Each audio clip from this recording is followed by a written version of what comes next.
Hey everybody, welcome back to a second episode of Crafts and Yap. Today we are painting this super cute, very 70s groovy vibe. So grab your drinks, grab your snacks, grab your crafts, and let's get creative. Alright, so I did buy a microphone, but then I realized my camera needs an aux cord, and the one I got was like a little USB plug-in, or Type-C plug-in. So hopefully if me talking louder helps, but hopefully next time I will have the correct microphone. So yeah, I did also get a ring light to help with lighting, so hopefully it's not so like crazy, because I know last time I kept changing the color of the lighting. I don't know if that's the camera, I don't know what. So I'm going to tell you a little bit about how my weeks have been going, and then we'll get into some stories this week. I'm just doing random stories I found on Reddit. I do want to do themes eventually, but that'd be fun to kind of see what people like. You want funny, you want true stories, or like true crime, you want scary stories. So I'm going to try to fit a few different categories into one. But today is Wednesday at like 8 o'clock in the morning, and normally I'm at work, but my oldest son decided he's got food poisoning, so he threw up a bunch last night. So, taking the day off, which is perfect because I needed to get this recorded anyway, so I can get this uploaded tomorrow on Thursday.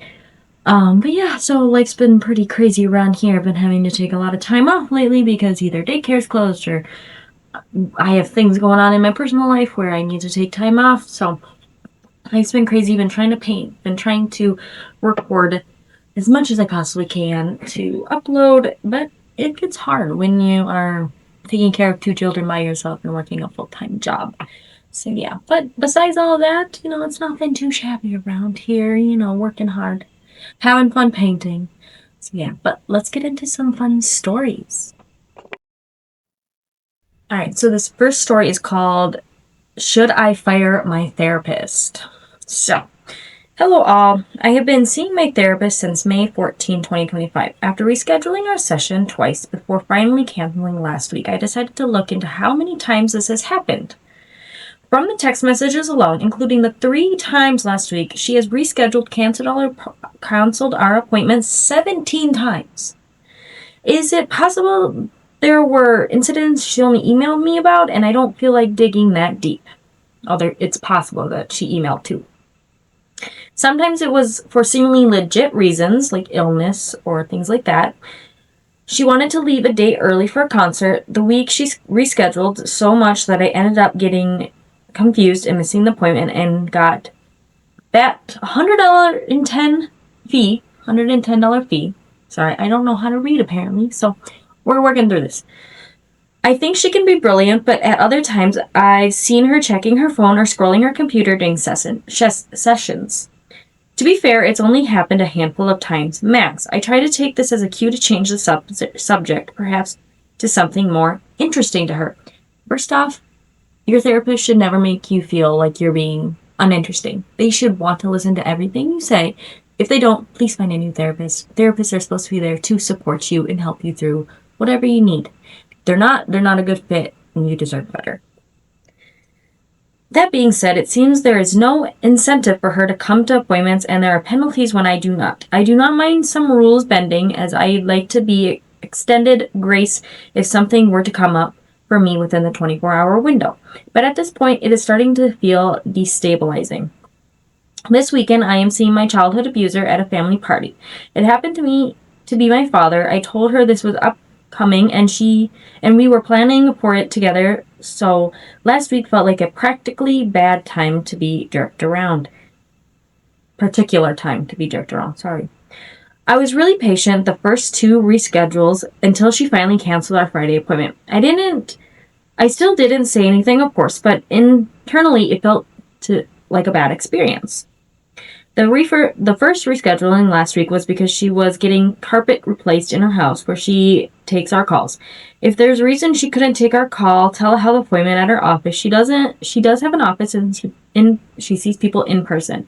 She's sometimes late driving from the office to her house to take appointments, and her internet connection is spotty. I know it's not mine because my partner has a great one with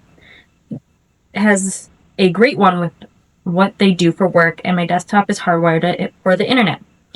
I'm kind of tired. I need consistency and structure, and this isn't it. I am also attached to her. I've told her things I've never admitted to in therapy before. I'm also scared to start all over, which is valid. I think I'm on my third therapist or fourth since I was a child. And it's hard, because you don't want to have to relive some of that trauma that you've already expressed to somebody. So I get it. But this person does not seem like a good therapist. So I'm sorry to the Redditor. All right. P.S. I just remembered that sometimes she gets up and walks around during our sessions carrying her laptops while doing other things. I think she's letting her animals in and out of the bedroom she's taking the calls in. Just thought that was kind of interesting. It's definitely a bit distracting. Oh, and there's an update. Nice. Okay. Hello there. I made this post yesterday. It's shocking after realizing my therapist has canceled and rescheduled on me 17 times in 11 months, including 3 times last week. I felt really lost and afraid, especially with a challenging event coming up at my family party. I think it might be helpful to provide some additional information. I was focused on the rescheduling my post, but I felt some more important details. That's kind of nice. She has an MSW and an LISWS certified. I see her through a physical established practice that employs other providers. This is not through BetterHelp or an online service that we do not meet virtually. But we do meet virtually. She's not working independently. She bills through my insurance. Her profile says she specializes in PTSD and trauma, which is why I chose her. After I was charged $110 at the end of last year, 2025, I did confront her via email and in the session about all the issues her rescheduling has caused me. She refuses to offer a refund, but offers to not read at 8 o'clock in the morning. She offered 2 complimentary sessions via Google Team. I was ultimately only able to attend one, and she did not offer a reschedule for the second. Had I attended both, I would have been paying $30 out of pocket for the missed sessions. For context, my copay is $40. I was grateful she did this, and I felt guilty I couldn't attend one of the free sessions. So I continued to see her. After this, she slowed down rescheduling for about a month, and she started calling off for being sick instead. She has since ramped up rescheduling again, peaked the 3 times last week she rescheduled. She no longer has to switch for Pilates, but now has long explanations for changing appointments that I feel like I can't say no to. I cannot attach another screenshot, but there are intact emails. I received this day of appointment on March 18th, 2026. Hi, blank. I super apologize about this. I was wondering if we could switch our appointment to 2:30 day. I'm at the office and redacted is blowing up my phone saying that she has COVID or strep and is feeling ill. I want to run her to the little clinic to get tested because she has a funeral tomorrow and leaves for Siesta Key on Saturday. Siesta Key? Hopefully I'm pronouncing that right. Please let me know.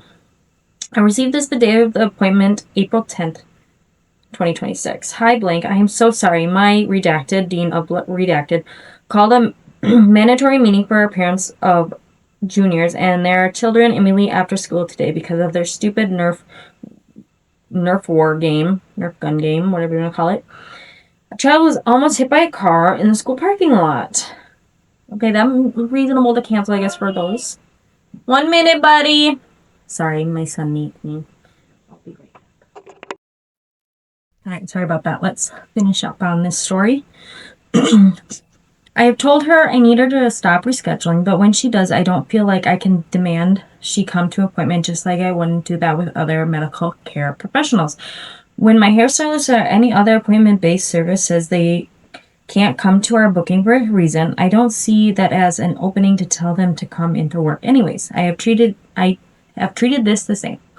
I decided to make this post after canceling our 3rd appointment last week. She asked me for an additional appointment time this week. She asked me if I wanted another appointment.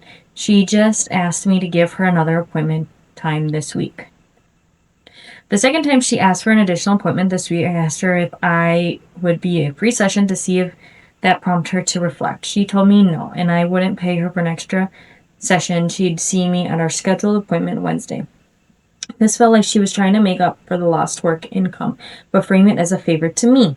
I have a pre-scheduled appointment with her tomorrow. After our first session, she scheduled our weekly appointment the same day and time in the calendar for perpetuity. I should not be yapping because I don't know how to read. So I'm debating whether to cancel tomorrow and email her about the rest of the appointments being canceled now.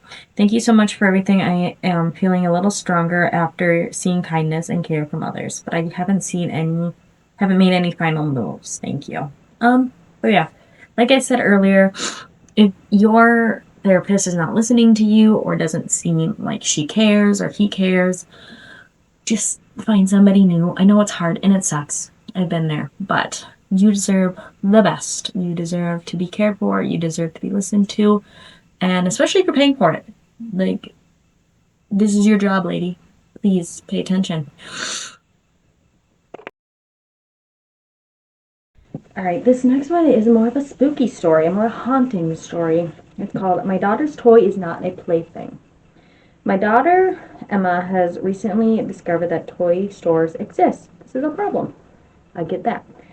Because now every time we go anywhere that even vaguely resembles a place where toys might be sold, she suddenly develops a very intense emotional connection to something she saw approximately 5 seconds ago.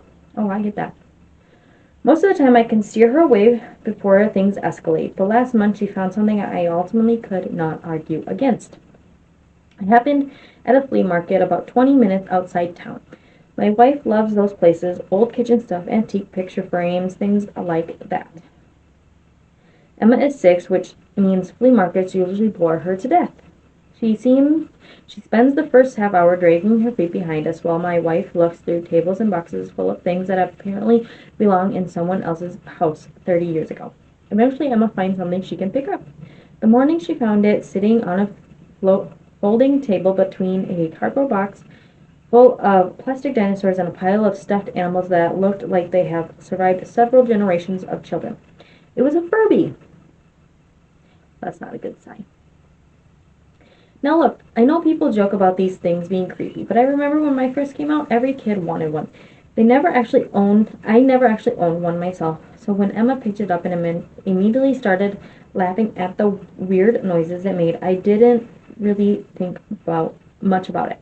The guy running the table said we could take it for $2. What a deal. Emma looked at me with the hopeful face kids instantly produce when they think they're about to get heard the word no. $2 seemed like a small price to make her happy for the rest of the day. So I paid the man and we went home for what Emma had already decided was her new best friend. She named it Oliver before we even pulled into the driveway. The toy looked a little worn but otherwise fine. Some thin patches in the fur, one eyelid blinked slightly slower than the other, but when Emma put batteries in it, the thing immediately came to life and started speaking in that weird nonsense language that all seemed to know. For the next hour she sat on the bedroom floor talking to it while my wife and I made dinner downstairs. Even now and then we would hear her laugh through the hallway. At one point she came running into the kitchen just to show us that it could dance if you tickled its tummy. I remember thinking it might have been the $2 I spent in a long time. The best $2 I spent in a long time. I didn't see any reason to say no, so I placed the toy on the dresser across I skipped a line. That night, when I tucked Emma into the bed, she asked if Oliver could stay in her room. I didn't see any reason to say no, so I placed the toy on the dresser across from her bed, turned off the light, and closed the door while she was already halfway asleep. Sometime around 2 in the morning, I woke up because I thought I heard her talking. At first, I didn't get out of bed. Kids talk in their sleep sometimes, and Emma had done that before. But after lying there for a minute, I realized the voice I was hearing sounded strange. It had a slight mechanical tone toys make when the batteries are starting to die. So I got up and walked down the hall. When I opened Emma's door, the room was extra dark except for the small nightlight beside her bed. She was asleep under the blankets, breathing slowly, and the Furby was sitting on the dresser exactly where I left it. Its eyes opened. Then it made a soft giggling noise. I figured that things must have turned itself on somehow, considering how old it probably was. That didn't seem impossible, so I picked it up, opened the battery compartment, and removed the batteries before setting it back down. The eyes closed immediately, and the toy went quiet. Problem solved, or so I thought. The following night, I heard the sound again. This time, it wasn't laughter. It sounded like whispering, very faint, but definitely coming from Emma's room. I got out of bed and walked down the hallway, thinking maybe the batteries hadn't been completely dead that night before, and the toy had somehow managed to start itself up. again. When I opened the door and the room looked exactly the way I left it, Emma was asleep. The nightlight was still glowing beside her bed, and the dresser stood across the room where it has always been, except the Furby wasn't on it. For a moment, I assumed Emma just knocked it over earlier and simply hadn't noticed. Then I saw it. The toy was sitting on the floor near the bed, by the foot of the bed. The alone didn't bother me. Kids move toys around all the time. What bothered me is that it was facing the doorway. Its eyes were open. The whispering stopped the moment I stepped into the room. I picked up the toy and checked the battery compartment again, so just to make sure that I hadn't imagined removing them last night before. It was still empty. I stood there for a while, listening to Emma breathing, before finally putting the toy back on the dresser to go to bed. The morning, everything felt a little strange. Emma woke up in a good mood, and Millie carried Oliver downstairs with her, talking to it while my wife and I spent the morning cleaning the house. For most of the day, nothing seemed out of place. Emma sat in the living room with the toy beside her while she colored, occasionally pressing its stomach to see if it would start talking again. Without batteries, it stayed quiet, which was reassuring enough that I eventually stopped thinking about it. At one point, Emma asked if we had seen our neighbor's cat. It was a big orange thing that wandered through everyone's yard and usually ended up sleeping somewhere near our back fence. I told her I haven't seen it that day, and the question didn't really stick with me at the time. Later that evening, even or later that evening after dinner, I took the Furby out of Emma's room and put it in the hallway closet. I didn't tell her the reason. I just said Oliver probably needs a rest for the night. She looked disappointed but didn't argue, but I took a small victory. Sometime around 1 a.m., I woke up to a faint rustling sound coming from the yard behind the house. That night was warm enough that we left the bedroom windows open, and the sound really traveled in the dead of night. At first, I thank you. At first, I stayed in bed, listening, trying to decide whether it was something moving around the fence line. The noise continued for several seconds, every uneven and shifting like something moving through the grass. Then I heard the whispering again. It was the same one I have heard the night before. It was thin, uneven murmur that drifted through the open window. I got out of bed and walked to the back door. The moment I stepped outside, the sound stopped.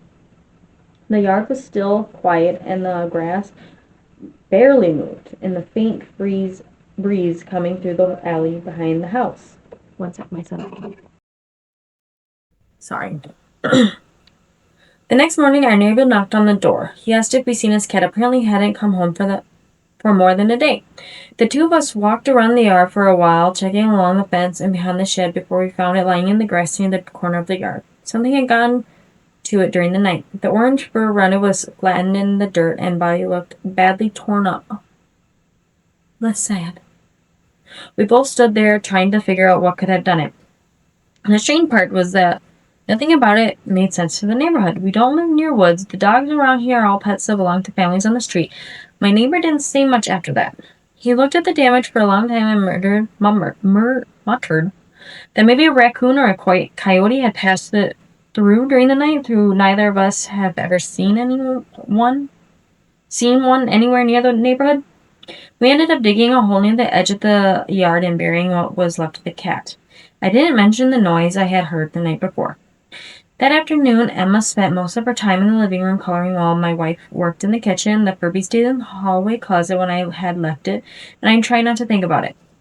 After that evening, after tucking her into bed and finishing on my work, I heard the whispering again. This time it wasn't coming from outside, it was coming from the hallway. I stepped out of the study and listened for a moment. The sound was faint, but it definitely came from the closet where I left the toy. When I opened the door, the whispering stopped immediately. Inside the closet, the Furby was sitting on the shelf where I had placed it, its eyes closed a second later.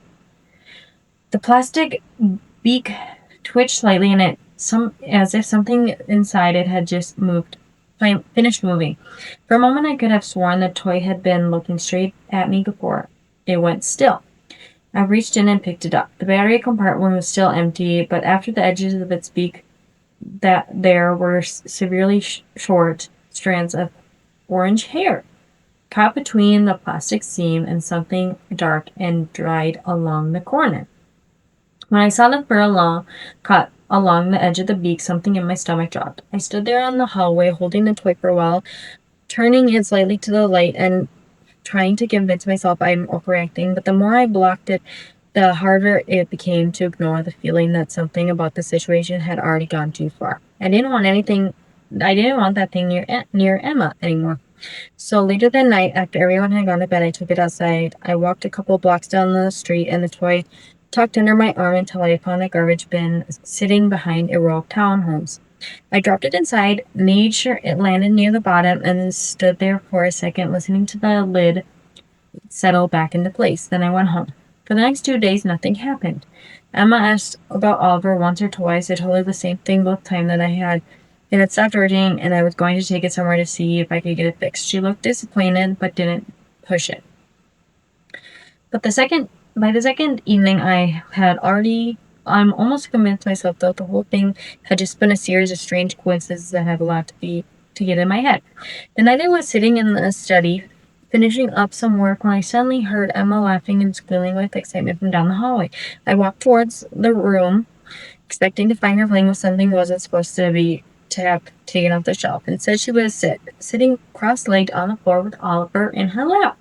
She looked up at me with a huge grin. Daddy, thank you for fixing him. For a second, I didn't say anything. The toy looked different. The thin patches in the fur that I noticed the day we bought it were gone. The fur looked thicker, almost clean, like it had just come out of a box. Emma held it up happily. See, he's working again. Then the Furby made a small choking noise. Something fell out of its beak and landed on the carpet between Emma's knees. She giggled. Oh, Oliver spit something out. I stared at the board. It was a feather, small, gray, and white. I forced a smile and crouched down. Hey, Em, I said gently, reaching for the toy. Let me put some new batteries in him so he works properly again. She handed it over without thinking. The moment I stepped in the hallway, I walked straight from the backyard. Outside the air was cold and quiet. I stood up the patio, holding the toy for a few seconds before I noticed something lying near the edge of the grass. It was a small bird, a sparrow, by the looks of it. It lay twisted on its side beneath the fence, its feather ruffled and scattered across the ground. For a moment, I just stood there looking at it. Then I looked up at the Furby. Its eyes were open. The corner of the plastic beaks were slightly raised, and I could have sworn the thing was looking directly at me. Instead, I walked straight to the shed in the back of the yard and set the toy down on the wooden workbench. For a few seconds, I sat there quietly. Then I made the same faint whisper sound. Then it made the same whisper sound. I grabbed the hammer hanging from the wall and brought it down as hard as I could. Plastic cracked under the first blow. The second split the casing open. I kept swinging until the thing was nothing but broken pieces scattered across the workbench. After that, I gathered what was left, put it in a box, and drove it to out of the neighborhood. I didn't stop until I found a construction dumpster several streets away. I threw the box in and didn't look back. By the time I got home, the house was quite quiet again. Emma was already asleep. My wife was sitting on the couch when I walked in. Where'd you disappear to? She asked. Emma wants Oliver early. I shrugged and set my keys down. Yeah, I said, it wasn't really fixed. I left it in the shed. I'll deal with it tomorrow. She studied me for a moment like she knew there was more to the story, but eventually just nodded and let it go. I went upstairs a few minutes later and checked on Emma before heading to bed. She was asleep, curled up under the blankets. For the first time in a couple days, the house was completely quiet. The next morning, Emma left for school before I really had to deal with her. I stayed in the kitchen longer than usual while my wife helped her get ready, pretending to read something on my phone while I talked near the front door. I knew the moment Emma saw me, she would ask about Oliver, and I didn't have anything ready to say that wouldn't sound like a lie. She left for school without asking. That almost made it worse. After the door closed, my wife stood there for a second longer at me across the kitchen. She didn't say anything, but the look on her face made it pretty clear she expected an explanation sooner or later. She also knew better than to push right away. I've always been the kind of person who eventually explains things when they're ready to come out. Still, I couldn't tell she didn't like the way I was acting. I could tell she didn't like the way I was acting. Most of the day passed quietly after that. I tried to focus on work, but every time the house creaked or something shifted outside the window, I caught myself listening for whispers again. Nothing happened. That evening, just before dinner, someone knocked on the door. When I opened it, one of the neighbors from a few houses down was standing on the porch holding his phone. Hey, he said, this might sound weird, but my dog's collar has one of those tracking things on it. It's been missing since this morning, and the app keeps saying it's somewhere around here. I frowned and stepped outside with him. He showed me the map on his phone. The little blue dot sat almost directly on top of our house. That doesn't really make sense, he admitted, glancing around the yard, but I figured I'd check before assuming the thing was broken. We walked around the property for a few minutes, looking along the fence line under the porch and near the shed. He even checked along the bushes near the side of the house. There was nothing there. I eventually shrugged and said the tracker was probably glitching. We talked for another minute before he headed back down the street, still staring at the screen on his phone like he couldn't quite figure it out. I tell him about the bird or the cat. I didn't tell him about those things. That night, I couldn't sleep. Sometime after midnight, I ended up standing near the window in our bedroom, looking out over the yard, the same way I had the night I heard the rustling outside. For a long time, nothing moved. Then I saw it. The bird was sitting in the middle of the lawn. It wasn't moving. It was just sitting there in the grass, perfectly upright, its head tilted slightly back as if it was staring up at the sky. For a second, I wondered if it was imagining it. Then the toy lowered its head. Even from the window, I could see the curve of the plastic beak, the shape of the eyes reflecting the faint light from the street. It looked like it was smiling. The Furby jerked once, the way it did when the gear inside it started moving. Then something popped out of its mouth. I watched it fall into the grass. Then the toy lifted its head again, and the thing lying on the lawn caught my light. It was a dog collar. The metal tag glimmering in the moonlight, slick with something wet. The Furby turned its head lightly, and for a moment I had the unmistakable feeling that it was looking directly at me. Then I blinked. Dot, dot, dot. See, I'm a horror fan and paranormal fan. So this was fiction. They did not claim that it was real. But still, fun little scary story. Alright, well that looks like all the time we have for today. So I hope you enjoyed this video. I hope you enjoyed my painting. Let me show you again real quick. So here it is. It is called Whimsical 70s. It's based off of a tattoo that I want to get on my right arm. Very fun, colorful, whimsy. So yeah, I hope you enjoyed it, and I can't wait to hear what you made for your crafts. Leave it down below on what you made. Bye!